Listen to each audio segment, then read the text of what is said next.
Hey guys, today I'm going to show you how to get the epsxe emulator on your computer and to successfully get it running. What epsxe does is emulates PlayStation games, so where you can play them on your computer. So first, I go off my computer and make a new folder in your local disk C and name it epsxe. Alright, minimize that and then go to your internet browser.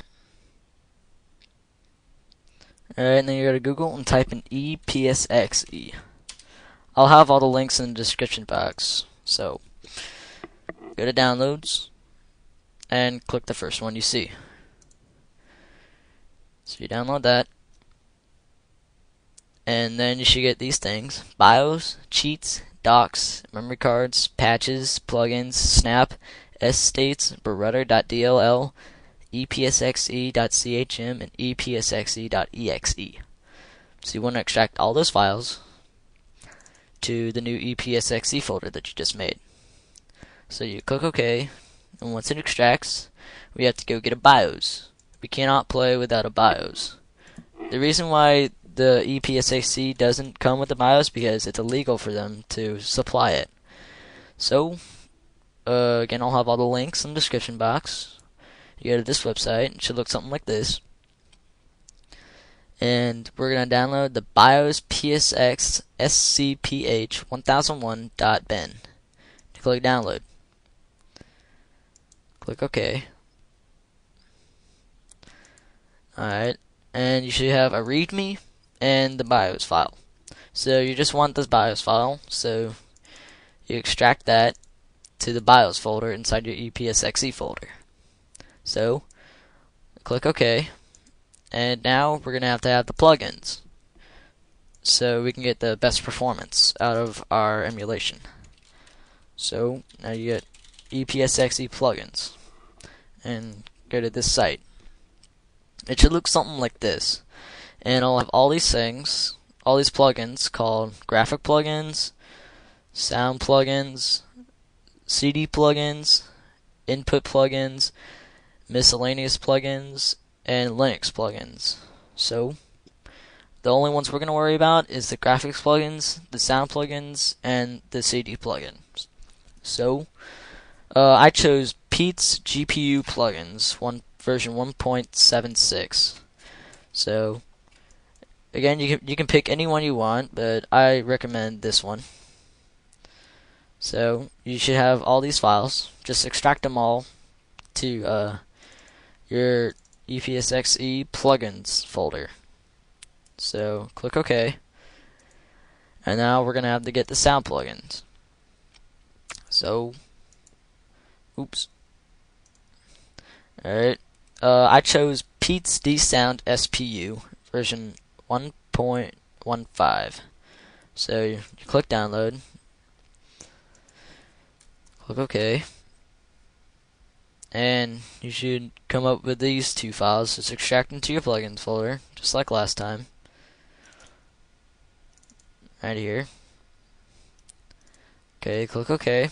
And now we're going to get the CD plugins, CDR Movie version 2.8. So you do the same thing as you do with the other ones. Extract into your plugins folder. And now we have to configure epsxe. Okay, so you go to my computer, local disk C, and run the executable. Alright, you should come up with a screen like this. But when you first run it, you should have a wizard guide like this. Okay, so you click configure, you click the BIOS that you downloaded, and then this one I chose Pete's D3D driver version 1.76. So, you can pick any of these three. I recommend the first one. And then the sound plugins, I chose Pete's D-Sound audio driver, which I recommend. And then the the Mubi 2 CD disc image driver, the one you downloaded. But you're going to have to config first and then OK, because if you just go next, then it's going to have an error message saying you didn't configure it. Now you're going to have to configure your controllers. Well, it's pretty much simple. Just you double click a button you want to configure, and then you hit a key for it. But I find that a little troubling because you're gonna have a hard time memorizing all those controls. So I have an application that runs my PS3 6-axis controller on the computer. Alright, once you do that, click OK. Then you got controller 2, do the same thing, and then done. Now we're gonna have to configure your video. Alright, you should have all this stuff pop up. You can do full screen or window mode, your choice. And for the frame rate, you want to click use FPS limit, because if you let it do it automatically do its FPS limit, then it's just going to go extremely fast and you're not going to be able to play. So you click use FPS limit, and then FPS limit, type in, I recommend 60. Alright, but I choose 70 because my computer's just a little bit slow, so if 60s if it goes too slow for you, I recommend by going up 10 FPS. Alright, and then if you're gonna play like a game like Final Fantasy, you're gonna want to put it on 3 or 4 right here, because if you leave it on 2, it's gonna leave out the commands. So you're gonna want it in 3 or 4. I suggest just 3 for the whole thing in the game, but I chose 4 because I'm playing Final Fantasy right now. And then you click OK. OK. And now you want to configure your sound. Basically, you're just going to check these 2 boxes, put this on high compatibility, and choose what volume you want. Click OK. And you already configured your CD by just clicking configure and then OK. And then, yep, you're pretty much set. Oh, wait, nope, you got to get the games. But there's 2 ways you can get the games. You can rip them off your original PlayStation disc with Nero or DVD decryptor, or any of your ripping or burning programs that you like.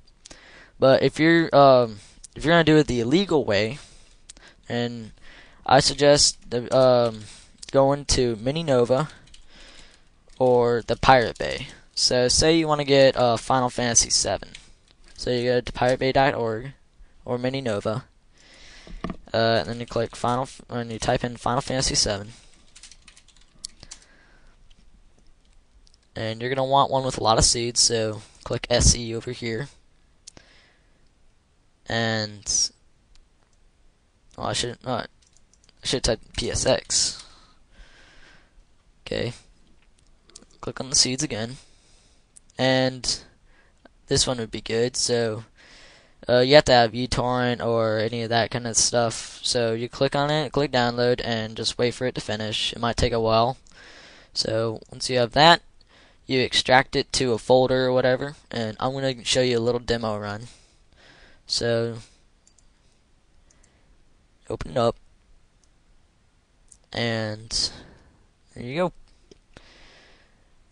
It runs perfectly fine, as you see, and yeah, it's just pretty much go with the flow. So there you go. Well, I hope you have fun with your emulation or whatever you want to call it.